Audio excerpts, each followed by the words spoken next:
Hello, everyone. Welcome to a new episode of the Dissenter. I'm your host, as always, Ricardo Lopes, and today I'm joined by Dr. David Henshall. He's professor of molecular physiology and neuroscience in the Department of Physiology and Medical Physics at the Royal College of Surgeons in Ireland. And today we're going to talk about his book, Fine-Tuning Life, A Guide to MicroRNAs, Your Genome's Master Regulators. So, Dr. Henshall, welcome to the show. It's a big pleasure to everyone. Thank you very much for having me. I'm delighted to be here. Well, I guess that this interview is very timely just because very recently someone won a Nobel Prize in physiology or medicine due to discoveries surrounding microRNAs. But before we get into microRNAs specifically, just to perhaps familiarize the audience with some of the basics here, what would you say are the most important things for people to understand about DNA and RNA for them to then understand the rest of our conversation surrounding microRNA? So, yeah, we can start perhaps with DNA because that's the molecule that I think everyone is most familiar with. So DNA, or deoxyribonucleic acid, is the genetic material that we have in all the cells in our bodies. It's essentially a program instructions for building an organism. In our case, so our DNA contains the information to build a human, and obviously once that human is built, to keep it functioning the way it should. So DNA is an extremely long molecule, but essentially its code, if you like, the information, is made up of one of 4 different chemicals we call bases.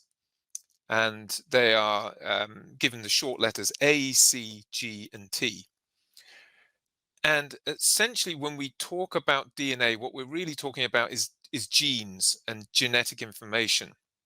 And what most people think of with genes are genes that contain the information to build proteins in cells.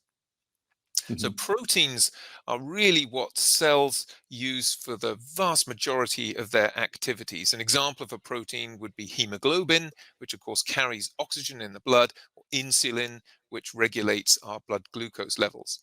But actually cells use hundreds of different proteins to carry out all of their activities. Now, the information to build that protein is contained within DNA. So a gene is really the instructions to make a protein. But we don't jump straight from DNA to protein. There's an intermediate molecule called RNA, or ribonucleic acid. So information flows from DNA via RNA to protein. So how this all starts is that the DNA, which is in a helix normally within the nucleus of our cells, opens up, so it sort of unzips, and then the gene can be read. So the gene for that particular protein, let's say hemoglobin, can be read. So what happens is an RNA copy is made of the DNA. So RNA is very similar to DNA. It's a sort of chemical cousin called ribonucleic acid, or RNA for short. So this long sequence of ACGT, GGG, CCT, TTT, this is the information within the DNA that is basically read, and we generate an RNA for that gene. That RNA now moves out of the nucleus of the cell and moves into a different part of the cell to build the protein. So that RNA eventually gets sent to something called the ribosome, which is a sort of protein production facility. And the RNA gets threaded through this ribosome, and as it does so, amino acids are joined together, one after the other, and that long chain of amino acids becomes our protein. So the DNA is the information to build the protein. The RNA is the molecule that takes that sort of information, and then that is translated into this amino acid sequence that becomes the protein. Right. And so we have transcription, we have translation, but I mean that is the simplest way of describing describing the process. But then we also have things like gene regulation, right? And that's, I think, one of the places where microRNAs play the biggest role. Correct.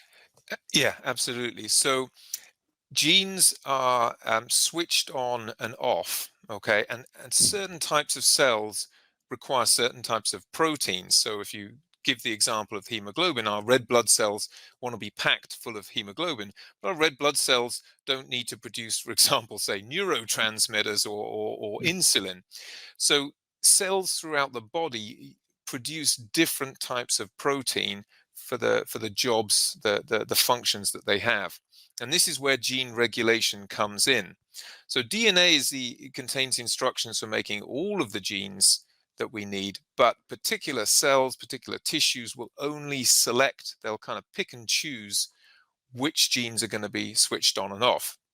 Mhm. Now, to switch a gene on, we actually require something called a transcription factor, which is a particular protein or group of proteins that will bind onto a region of DNA near the gene, and it's sort of the on switch for that gene to start getting switched on and for RNA copies to be made of Mhm. that gene. And then we have other types of regulators that switch genes off afterwards. So a gene may be switched on for a period of time and then switched off. Other genes may be switched on sort of almost continuously. Some genes are switched on and off very, very rapidly, very dynamically. And so, I mean, before we get into microRNA specifically, in that process that you described earlier of first transcription and then translation, we also have particular kinds of RNA molecules playing roles. In transcription, we have mRNA, and in translation, tRNA, right? I mean, I'm asking you that because I will also want to try to understand the different kinds of RNA molecules that are out there and how they relate to one another. Yeah, so there's actually lots of different types of RNA. The type of RNA I've described so far, as you said, is mRNA or messenger RNA. That's the RNA that carries the information to the ribosome to build the protein. But our genome, the collection of all of the genetic information, our genome produces many other types of RNA which are functional within the cell that do other jobs. So one of the examples you just gave was something called tRNA or transfer RNA. So this is a little RNA that works within that ribosome to bring the amino acids one at a time in as that chain is built. In fact, the ribosome itself is made up of something called rRNA or ribosomal RNA, which is another huge molecule that helps form this protein production factory. Mhm. What we've discovered really over the last couple of decades, and this sort of brings us closer to what microRNAs are, is there's all these other types of RNA that get transcribed, that don't code for protein, but that do other important jobs with how genes switch on and switch off. Right. And so, what are microRNAs then, and how do they relate to these other different kinds of RNA molecules? So microRNAs are a class or a category of short or small RNA. So these are not RNAs that code for protein. These Mhm. are part of the big sort of soup of RNAs that work to regulate gene activity. And microRNAs are produced a little bit like other genes. They're read from DNA, and a sequence is produced, quite a long sequence initially, a sort of a precursor molecule of the microRNA. But as that microRNA starts to move on its journey, it gets cut down to size. And so the actual functional part of the microRNA is actually quite short. It's only around about 20 to 22 nucleotides. So the nucleotides, that relates to what we said earlier about the chemical bases in DNA. RNA also has 4 types of chemical bases. The A and the C and the G are all the same, but it has a slightly different 4th base. Instead of a T that we have in DNA, it has a U. But otherwise, it has this sort of same 4 bases. So a microRNA, when it's produced, when it's functioning, is about 20 of these nucleotides long, which is really quite short. But then, I mean, because we have these different kinds of RNA molecules, do they have any sort of relationship between them just because they are all RNA molecules of different sorts, or not? So the main differentiator really is the sort of the length of the molecule and its specific chemistry. So a messenger RNA has some very specific regions within it. That it has obviously the region which codes for the protein, but it also has a sort of a top and a tail which contain information that tells that messenger RNA where to go and to get threaded through the ribosome and so forth. And all of the other types of RNA that we have, the long RNAs, the short RNAs, the microRNAs, they also have information within that sequence that it tells them, where to be and how to work properly. Yeah. And how and when were microRNAs discovered? So microRNAs were discovered in 1993 in back-to-back papers in the journal Cell, which is one of the top journals in the world. And it was the discovery that was made at that time that recently just got the Nobel Prize for the 2 senior people on those first 2 papers, Victor Ambrose and Gary Ruvkun. So what they were doing at the time was they were interested in understanding how organisms develop. And they used an organism called C. elegans, which is a very small, quite a simple worm. It only has about 1,000 cells in the sort of adult worm. And the work of themselves and others had been focused on thinking, look, if we can understand how a simple animal develops from a single cell to its adult form and understand the gene programs that switch on and off as that organism develops, perhaps we'll learn a little bit more about more complex organisms, including humans, also develop. And that turned out to be true in many different ways. So at the time of the discovery of microRNAs, the 2 labs were trying to understand which genes were switching on and off at the time that the worm transitioned from one phase to its to another phase, sort of from its early development to its adult form. And they'd zoned in on 2 different genes, Lin4 and Lin14, and they were sort of playing around with worms that had mutations in these genes. And they'd figured out that there was some interaction, some influence between these two genes. And then when they looked at this Lin4 gene, they found that it didn't code for a protein. In fact, it seemed to produce only short RNAs. And so they looked at these RNAs, and then sort of came this eureka moment where they managed to align that short RNA to a region of the messenger RNA for this other gene, Lin14. And they found that it would stick onto it a little bit like sort of molecular Velcro, that there's certain pairing rules between these nucleotides. So a C and a G will always match, and an A and a U will always match. So they found that this Lin4 gene would stick on to Lin14. And then they came to the realization that this was maybe a new way that genes were being controlled. Yeah. That some genes basically work by interfering with the production of the protein. And the idea from their discovery was that this short RNA stuck onto the messenger RNA and blocked that protein from being produced.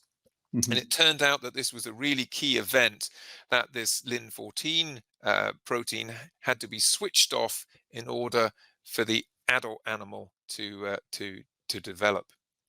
And so this was basically a new type of gene activity control that had been discovered. And so, also for people to understand a little bit better how we learn more about microRNAs, what are perhaps the main tools that we have at our disposal to learn about them? So we can detect the presence of microRNAs within cells. We can analyze RNA levels using a variety of experimental and sort of biochemical techniques quite easily. And then we can begin to map these into the genome. So we've been able over time to identify all of the microRNAs that are present within different organisms, including humans. So you can count the number of these microRNA genes, and you can learn on which chromosomes they are in, and you can also study how they're produced.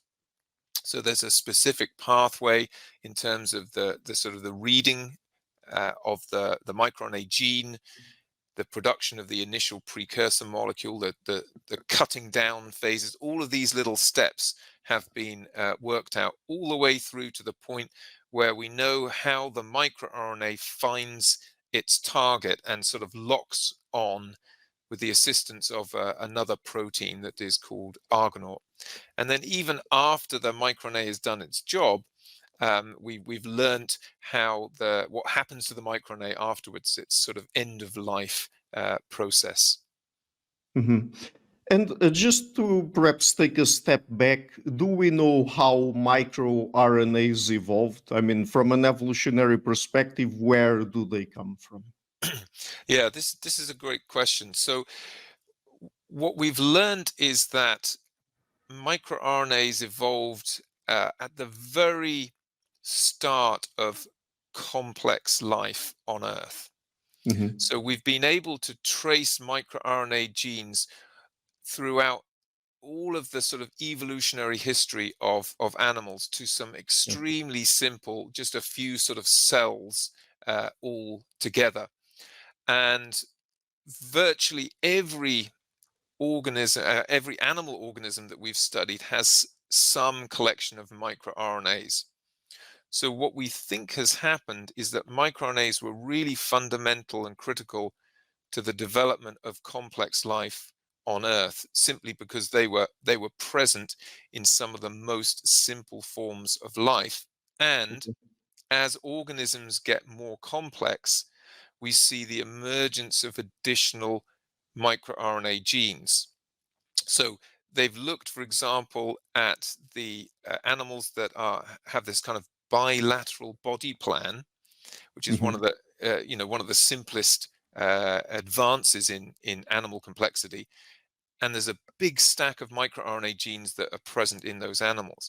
And then if you look later, as vertebrates begin to evolve, you see another group of microRNA genes that were present at that point when vertebrate animals evolved, and then further still with mammals and with placental mammals.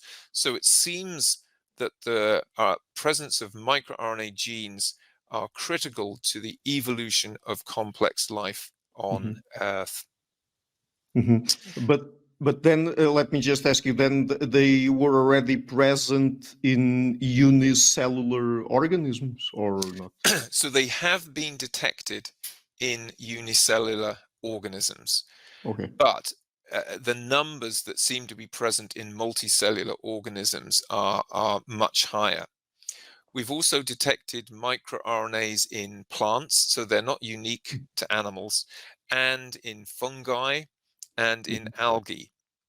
But, Okay. and this is the interesting thing, the microRNA systems in these other kingdoms of life are slightly different. So what it looks like is an example of convergent evolution, where these different kingdoms, these different branches of life, have all come up with the same solution. They've sort of come up with a microRNA system to work within the genome to carry out critical functions. And so that, I suppose, leads to the question, what is it that microRNAs do? What are they needed for? What's wrong with our genome that it needs this other system? Yeah. So the answer to that is that gene activity is quite noisy and random. So the example I've been giving earlier sort of doesn't quite capture that. As genes are switched on and off, there's an element of randomness in how much messenger RNA gets produced. Some Hmm. genes are noisier than others, but generally speaking, there's a randomness, what we would call stochastic production of gene activity. Okay. So microRNAs are thought their sort of first job, or the first reason that they've evolved, is a stabilizing system for noisy genes. So Hmm. basically, microRNAs, when they're produced, they stick onto the messenger RNA and they reduce protein levels. And this seems to be a negative feedback system that is ideally suited to noisy genes, to sort of randomness within gene activity. So microRNAs sort of work as this almost like a cooling system for the genome. They reduce the production of proteins, and that helps reduce the noise of gene expression. So that's sort of their number one job.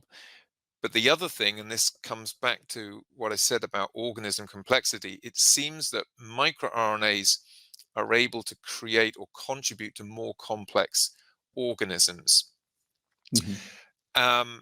What we think is happening is that microRNAs can take our list of protein coding genes and produce much richer, more complex patterns of gene activity than would be possible without them. So they're sort of taking the thousands of protein coding genes, and by acting on them, increasing and decreasing, they create a richness of gene activity within cells that contributes to more complex organisms. That organisms can be more complex, produce more different types of cells. That is the essence of complex organisms. So these are Hmm. those two really important jobs. So first of all, kind of creating more stability with gene activity, and secondly, creating more complex, rich genetic activity that contributes to organism complexity. Great. And so, just for people to understand, how are microRNAs made? I mean, are they produced in the cells themselves, or are they inherited in some way? How does it work? So microRNAs are produced through a series of biochemical processes. The first part is essentially the reading of the microRNA gene. Hmm. Now, some of our microRNA genes sort of sit on their own in the genome, and other microRNA genes are sort of slightly kind of embedded within protein coding genes. So if we take the second example, for the reading of a protein coding gene, DNA opens, it unzips, and we get the first process, transcription. We get this production of this long RNA copy of the gene, and then that begins to get cut up. So many microRNAs are actually sort of sitting in that first early form of RNA. And then there's an enzyme within the nucleus called drosha that cuts out and starts to shorten the original RNA to a shorter form. Hmm. So that's the sort of first step. So there's the transcription by an enzyme called RNA polymerase that produces a primary microRNA, and then this enzyme drosha makes a little cut, and then it begins its journey. So the pre-microRNA now moves out of the nucleus into the cytosol. So it's now heading towards the ribosome, the protein production factory. Now it encounters a second enzyme called Dissenter. Dissenter snips the precursor again, and you end up with essentially two sort of strands of RNA, about 20 nucleotides each. Mhm. One of those strands gets selected to be the sort of the final microRNA, and it gets bound to this protein called Argonaute. The microRNA bound to Argonaute now begins to search for targets. So it's really basically looking for messenger RNAs that have a little region of complementarity to the sequence of the microRNA. And when it finds enough complementarity, it'll stick on to the messenger RNA. And this is when it really now does its job. So once a microRNA is locked onto a messenger RNA, it can either prevent the translation of the messenger RNA. So it kind Mhm. of prevents the messenger RNA being fed through the ribosome. So it's a little bit like if you imagine tying a knot in your shoelace. You can't thread the shoelace now through the boot. So with Yeah. our microRNA locked onto our messenger RNA, the messenger RNA can't get threaded through the ribosome. We can't build our protein. The other thing that can happen is that when the microRNA locks onto the messenger RNA, it causes the active degradation of the messenger RNA. Sort of enzymes are attracted to this and they start to chew up the messenger RNA. But either way, you get a reduction in protein levels of the messenger RNA that was targeted by the microRNA. Mhm. But I mean, then their activity is also always targeting mRNA molecules, right? Or do they have some other functions? Principally, it's targeting mRNA. There are one or two other examples where we've discovered microRNAs doing something slightly different. There's one or two studies that show them working in the nucleus, sort of at the point of transcription. But by and Mhm. large, where microRNAs work is out in the cytoplasm at that step just before the translation of a protein, the building of the amino Mhm. acid chain. Great. So in the book, at a certain point, you talk about how microRNAs confer robustness to biological systems. What does that mean? Could you explain that? Yeah, so this comes back a little bit to what I was saying around how gene activity is quite noisy.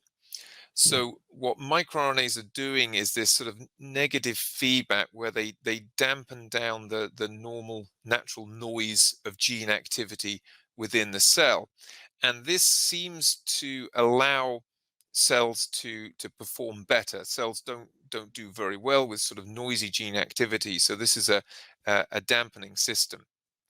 The second thing that microRNAs do is seem to stabilize the gene programs that keep cells the way they are. So, for Mhm. example, a brain cell wants to remain a brain cell. It doesn't want to drift into other cell type. So, by producing a certain set of microRNA genes all the time, cells maintain their correct molecular environment that allows them to do the job they're supposed to be doing. And this is what we've seen when we study microRNAs switching on and off as organisms develop. We find that there are groups of microRNAs that switch on at certain phases of development, for example, as cells are dividing. And then as cells become more and more specialized towards their sort of final features, other microRNAs switch on that then keep those gene programs stable and reduce sort of fluctuation. And this seems to be really important for that sort of robustness of cell type and function. Mhm. And why do you call these molecules nature's fine-tuning system? Yeah, so I think the fine tuning comes from this idea that microRNAs are, if you like, gently adjusting gene activity. Mhm. So by certain types of experiment, we've learned that microRNAs don't absolutely flatten the level of gene activity. They actually reduce the level of their target protein by Mhm. about 10 to 20%. Yeah. So this is a sort of a gentle adjustment of gene activity. And so this gives rise to the idea of fine tuning. But the fine tuning idea also relates to this sense that microRNAs are a little bit like conducting the molecular orchestra. Yeah. This is one of the phrases that's been used in the past. So one of the features of microRNAs is there isn't just one microRNA for one target. Each individual microRNA can actually stick onto dozens of targets. So a Mhm. single microRNA sort of controls the levels of lots and lots of messenger RNAs. So this Yeah. gives you a little bit more sense of kind of conducting this molecular orchestra, or kind of a fine-tuning system. And so, in the ways they regulate the correct proteins and amounts of each of them, I mean, how do they know? I mean, of course, I don't want to anthropomorphize things very much here, but how do they know where they get the information that they should regulate this or that kind of protein and the amounts? So the particular protein they regulate is really dictated by the sequence of the microRNA. So a Okay. microRNA will stick on to various different messenger RNAs according to the sequence. But in terms of knowing when to be made, so a lot of microRNAs are actually made as the protein coding genes are also being transcribed. So Okay. when a protein coding gene is switched on, it's going to produce an amount of a microRNA alongside it. So you sort of have the production of the protein coding gene, and then the microRNA is also being produced to regulate that same gene. Now, that's not true for all microRNAs. There are some microRNAs that sit sort of as their own little island within our genome. They have their own switch on and switch off signals that regulate them. But a lot of microRNAs are being produced at the same time that we're transcribing the protein coding genes. Mhm. And what happens to them after they've finished their job? I mean, what happens to the microRNA molecules? So this is actually something we don't know in all that much detail. And it seems that individual microRNAs, their end of life is very specific to the cell type that we're studying, the type of process, what signals have been sent at a particular time. So there is evidence that the microRNA stays within the complex with this Argonaut Mhm. protein, and then the Argonaut protein gets destroyed within the cell. It sort of gets turned over, and as that turnover process occurs, the microRNA gets released and then is sort of chewed up by enzymes within the cell. But there's also some evidence that there are other types of mechanism that exist within cells that directly downgrade the microRNA after a period of time. But we're still really at a fairly early stage in understanding what are the rules with what happens to a microRNA after it's done its job. Mhm. So, going back to evolution for a minute, I mean, because of their functions, because they basically participate in regulating the amounts of different kinds of proteins, do they participate in evolution itself? I mean, do they facilitate it? Because that way, perhaps cells don't have to evolve completely new protein coding genes. Do they participate in that as well or not?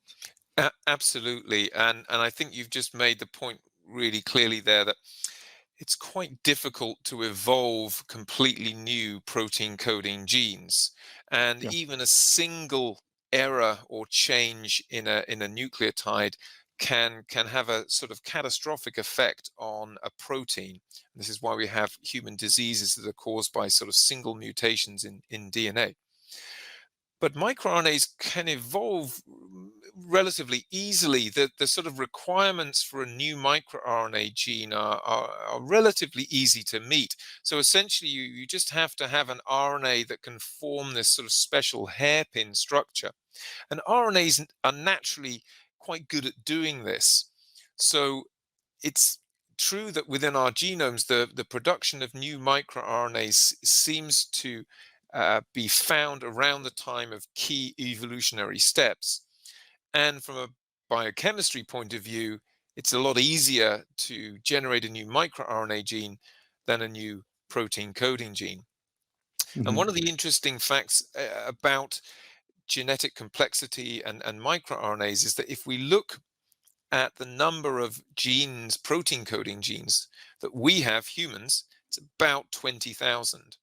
Yeah. This is actually the same number of protein coding genes as that simple worm, the C. elegans worm that Ambrose and Ruvkun discovered microRNAs and got the Nobel Prize for. So clearly, organism complexity is not a simple function of the number of protein coding genes. It's the other elements within our genome that take these sort of protein coding genes and adjust how they're being used to create all of the complexity that we see in life forms such as humans. And microRNAs are a really key part. And so if you were to sort of draw a graph of increasing organism complexity with sort of single cell organisms at one end and say humans at the other end, then the number of protein coding genes wouldn't be very proportional to complexity. And you know, as I said, the C. elegans has about the same number of protein coding genes as we do. But if you were to plot microRNA abundance, you see a much more linear relationship. So as organisms are getting more complex, you see more microRNA genes. So microRNAs are thought to produce greater complexity than would be possible simply through protein coding genes. It's very interesting that you establish that parallel between us humans and C. elegans in terms of the total number of protein coding genes. So, does that mean that microRNAs also play a role in speciation? Because of with them, we don't really need different and or more protein protein coding genes, but the same or the similar genes can be expressed differently in different species. Yes, so what we do have evidence for is that new microRNAs are contributing to speciation. And this is quite difficult, as you can imagine, to prove in some species like Yeah. humans. But if you use simpler organisms, then it's possible. And one of the organisms that's been studied is a certain type of fish, a cichlid fish, and they are a great model for studying speciation.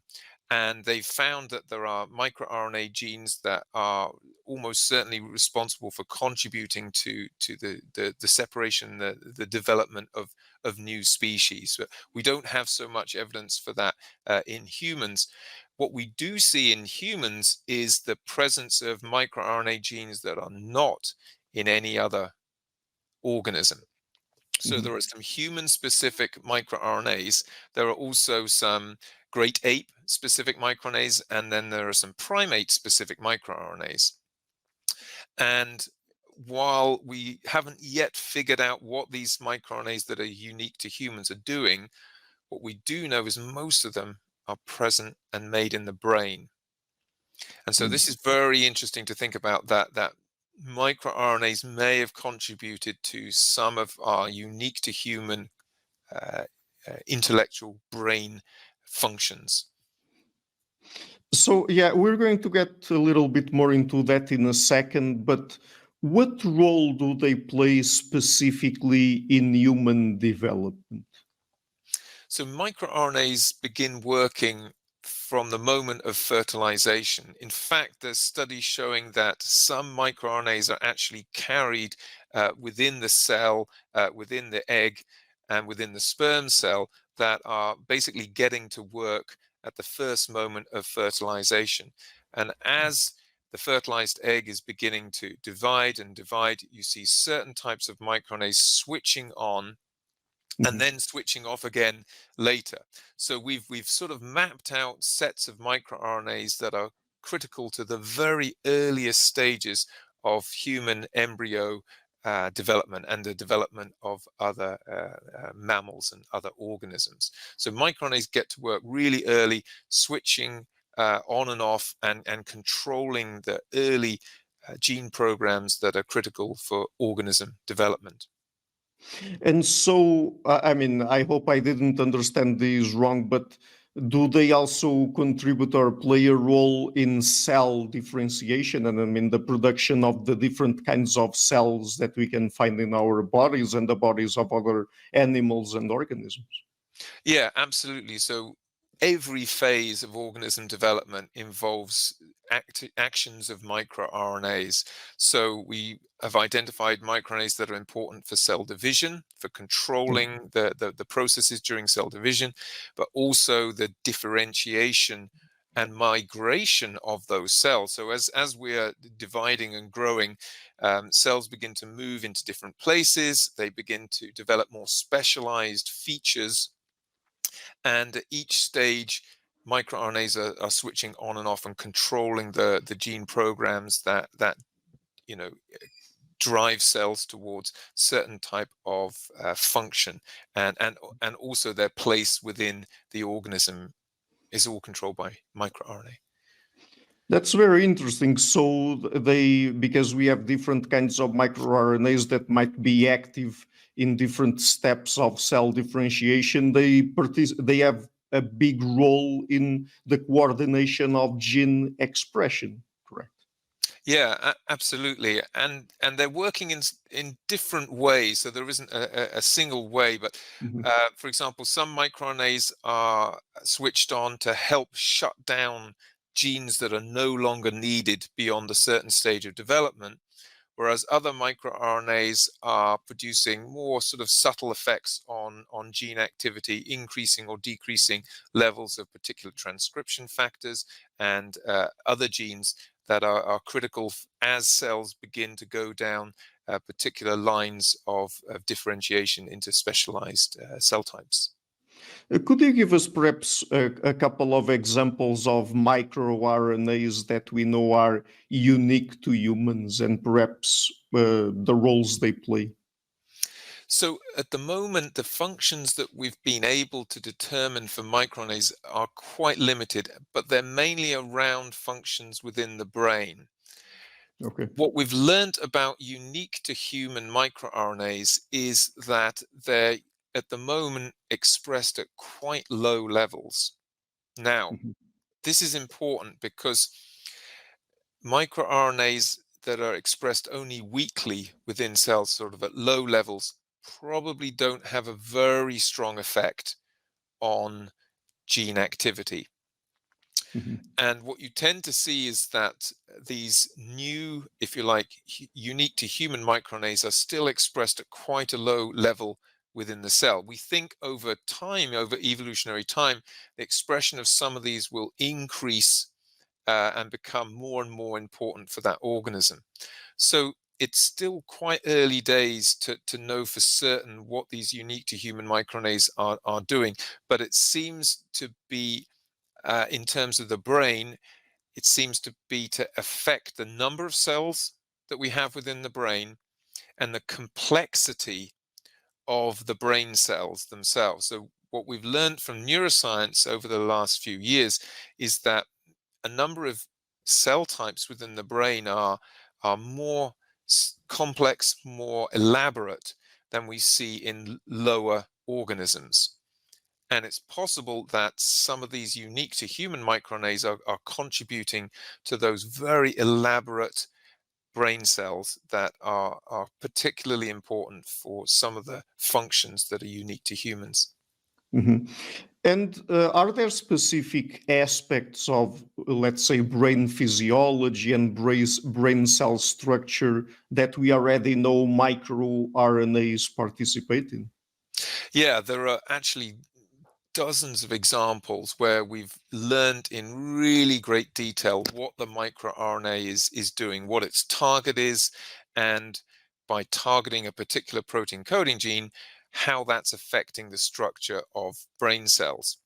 Yeah. So one of the best understood functions of microRNAs within the brain is controlling the contact points between one brain cell and another. So if you imagine a cell within the brain, it receives information from other brain cells. It talks to other brain cells at these little points we call synapses. And the synapse is a little structure where the input from one cell, the axon, comes into very close proximity to the surface of the next neuron. And on that surface, there's a little protuberance we call a dendritic spine.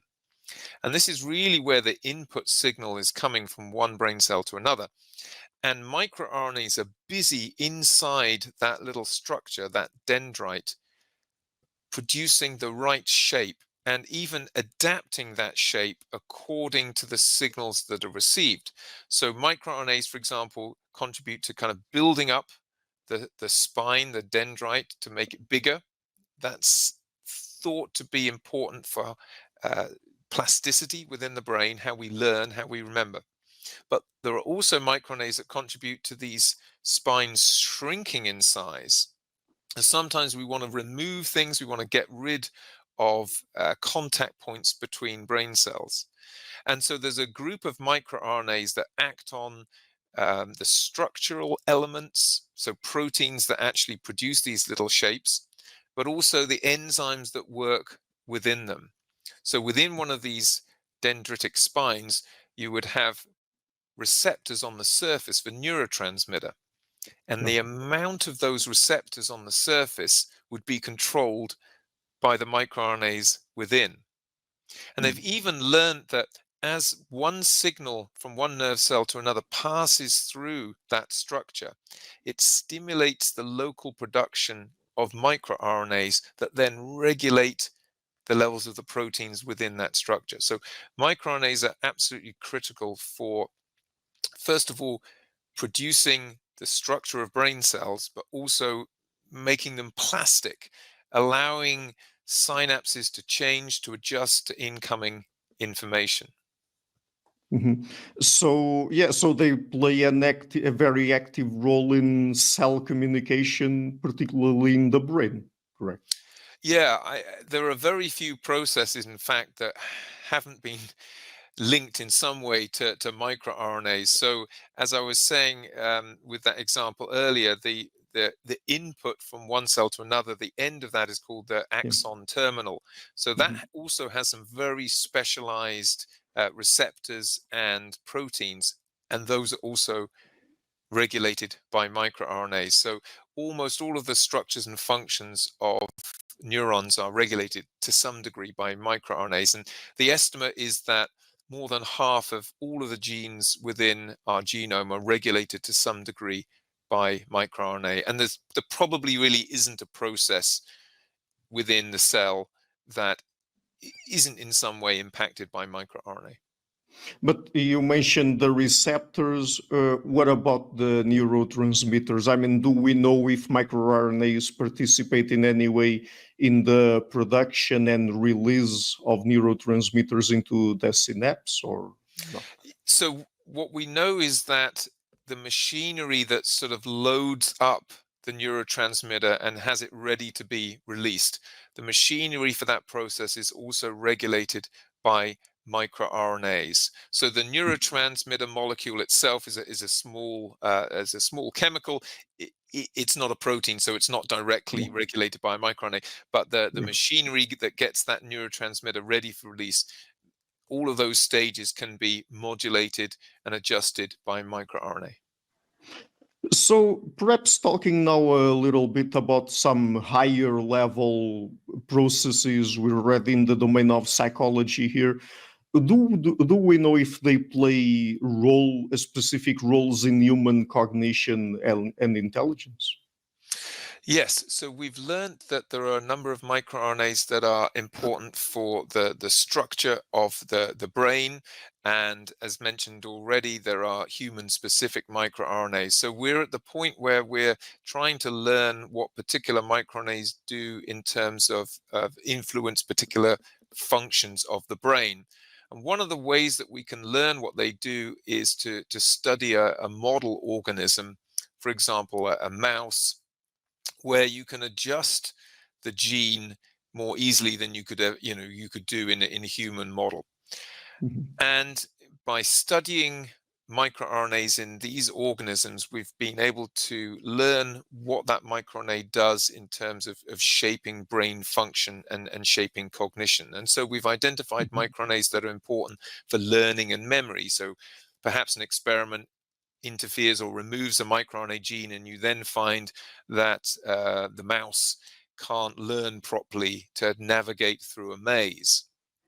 And we can integrate that understanding from how model organisms work to humans by looking for human diseases in which we might find microRNA variation or mutation. Mhm. And there have been a number of human brain diseases in which levels of particular microRNAs are found to be altered, or there are perhaps a mutation in the gene for a particular microRNA. And then by understanding and studying that more, you can learn a little bit about what that microRNA gene is normally doing based on what it's not doing in the disease setting.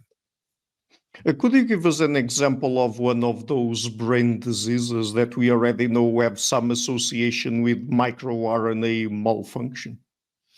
Yeah, so far, most brain diseases that have been studied have been found to have some kind of a microRNA link. Now, that might be that the activity of microRNA genes is a little bit higher or a little bit lower, or it might be a sort of genetic variation in a microRNA gene that may be responsible for that brain condition. And so there are examples, for example, motor neuron disease. This is also known as ALS. So in motor neuron disease, people have identified a microRNA that's particularly abundant in our motor neurons. They're the neurons that produce contraction of our skeletal muscle. Yeah. And in those patients, they found that there are lower levels of this microRNA than normal, and that seems to disturb gene activity in motor neurons. And that if you can kind of rescue that by putting the microRNA gene back in, then you can recover some of those functions. And this is obviously experimental work, but has the potential to go into humans in the future. My area of most influence is around the brain disease epilepsy, and we've identified a number of microRNAs that are either at higher levels or lower levels than normal within the brain tissue that is triggering seizures, which are the defining characteristic of epilepsy. And so at this point in time, is it already possible to use microRNAs for diagnosis? So at the moment, there are one or two diagnostic tests out there, really in the cancer field, which are based on measuring levels of microRNAs, for example, in the blood. So it turns out that you can actually you can detect levels of dozens of different microRNAs within the blood. They're sort of normally circulating around. And one of the features of microRNAs is that in the adult organism, some of them are expressed uniquely in different parts of the body. So there are a set of microRNAs that are only ever made in the brain, microRNAs that are maybe only ever made in the liver. Mhm. So if you can detect those microRNAs sort of circulating around in the blood, then it might be an indication that that organ or that system is malfunctioning. So at the moment, most of the tests that have begun to be used in the clinic are tests for microRNAs that have been linked to cancer. It's possible in the future, and this is one of the areas we're working on and many others, that some of the brain diseases that have a microRNA link may also have a sort of a blood signature of the disease based on particular levels of microRNAs within the blood. And we're still working on that, and it's not all the way there yet, but that we're optimistic that there will be a signal from brain diseases that can be picked up within the blood based on the combination of microRNA levels that are there. And are there already any therapeutic applications for microRNAs? I mean, is it already possible to use them to treat diseases? Yeah, so interestingly enough, the search to develop a microRNA medicine began within just a few years of discovering microRNA genes in humans. So Mhm. microRNA genes were first found in humans in the year 2000, and then in 2005, a team discovered that there was a virus, the virus for hepatitis C, sort of hijacks one of the microRNAs that we normally make at high levels in our liver. So there's this microRNA called microRNA 122. The microRNAs are all numbered rather than given a name like a traditional protein coding gene. So microRNA 122 is uniquely made in the liver, and the hepatitis C virus replicates and infects liver cells by using the microRNA within the liver. So shortly after that discovery was made, somebody thought, oh, hang on a sec, if we can block that liver microRNA, maybe we can stop the virus from replicating. So this triggered a program of research in a couple of different companies to try to develop a medicine that would block this microRNA to treat hepatitis C. And one of those medicines got all the way through to human clinical trials, was shown to be safe and effective. In fact, if you injected this microRNA inhibitor, you could see levels of the hepatitis C virus dropping in these patients. So microRNAs have already, if you like, reached human clinical trials as medicines. However, we don't yet have a medicine that is on the market for microRNAs. There are a number of companies around the world, biotechs and pharma companies, that are designing either a microRNA inhibitor or a way to produce more of a particular microRNA to treat different diseases. In fact, there was a recent acquisition for a heart-based treatment that was targeting a particular microRNA. So it's an area of very active research. But yeah, there is not yet a human microRNA medicine in regular use, but I'm optimistic that there will be in the very near future. So let me just ask you one final, more general question. So with microRNAs and together with perhaps some other forms of gene regulation that we've talked a little bit about at the beginning of our conversation, and things related to epigenetics, for example, doesn't it complexify the picture of genetics in a way that, okay, it's not just that we have particular protein coding genes that produce particular kinds of proteins, and so wherever genes we have are directly associated with particular kinds of phenotypes, but because we have molecules like microRNAs that participate in regulating particular the levels of particular kinds of proteins, and they participate in things like, as we talked about, speciation and development and stuff like that. I mean, the picture is much more complex than simply having this sequence of DNA that produces those specific kinds of proteins and that lead to a particular phenotype, right? Yeah, absolutely. I think over the last few decades, there's been a complete rethinking of how genomes are really working. That for a long period of time, the focus was exclusively on protein coding genes. And now we know that the vast majority of the genome is active in a way. So if you actually just look at the sequences that code for protein, it's only around 2 to 3% of all of the DNA that we have, so only 2 to 3% of our genome is really dedicated to producing proteins. But 70-80% of the remainder of the genome is actively transcribing RNAs, and these RNAs are influencing how genes are switched on and off, how they're read, how active they are. And microRNAs are a really important component of that wider world of RNA, which is how our genomes really work, and in particular how complex genomes such as the human genome work. They're basically covered in these other types of genes that produce RNA, and that RNA doesn't code for protein. It remains as RNA. It functions structurally. It functions as enzymes, regulating, fine-tuning the activity of genes and giving rise to the wondrous sort of complexity of organisms such as ourselves.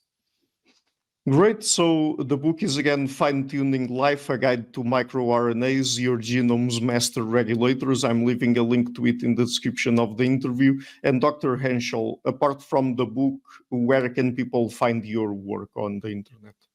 So the easiest way to search for research by my lab would be to use PubMed, which is the main way that most of the people in our field would search for new publications.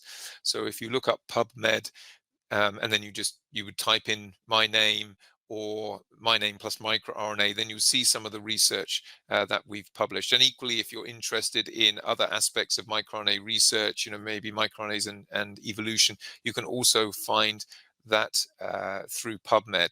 Also, the book itself contains a long list of references to all of the key points that we've discussed today, as well as some of the aspects of microRNAs that weren't covered. So there's a rich source of references and reading material within the book.